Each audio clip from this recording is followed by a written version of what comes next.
Well, now that you know a little bit about the BIOS/UEFI, you're probably thinking, wow, well, because this thing is so important to the operation of a computer, wouldn't it be relatively easy to perform a denial of service simply by accessing the BIOS and clearing it out, clearing the settings? Well, you're absolutely right. Thus, BIOS and UEFI have different layers of security that have been developed over the years. The weakest one in the legacy BIOS world, and even in the UEFI setup, is the password, where you're providing one or more administrative passwords, maybe one password to view the settings and another one to change them. This provides a nice rudimentary level of defense against, say, a curious user who's been reading on the internet a little bit about this stuff and decides to try to boot their work computer into BIOS and see what's what. The problem with BIOS UEFI passwords is they can be easily reset if you have physical access to the computer. You open the case, get to the motherboard, remove the CMOS battery for 15 minutes or so, and that will clear all the settings out, including the passwords. Some motherboards also include jumpers, which are little caps that fit over copper pins on the motherboard. And by adjusting those jumper caps, that will also have the effect of clearing the password. So this would be a case where, as an administrator, you would want to make sure that sensitive computers, especially servers, have their chassis locked so that even with physical access, somebody will not easily be able to crack the case and get to the motherboard. Another thing, this is more sophisticated, is the Trusted Platform module. As you can see, this again is a CMOS type chip that affixes directly to the motherboard. It's an EEPROM specifically. It's electronically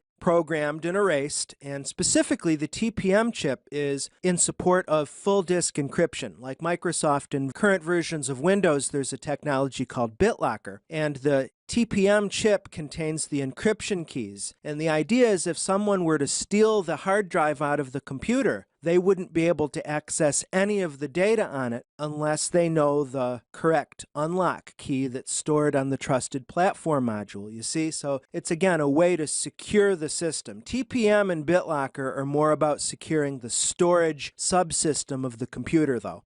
And then we have third-party support. Companies like Absolute Software have a product called LoJack. If you use Apple hardware, the Apple iCloud service does the same thing, where you can actually track the physical geolocation of your computer, smartphone, whatever, and perform, say, a remote wipe. If somebody steals your laptop, you can figure out where it is in the world, and if you can't get it back for some reason, you could issue a remote wipe and at least rest assured that all of the data that's on the hard drives will be gone. But that, again, LoJack and similar products, is a really low-level BIOS UEFI level configuration.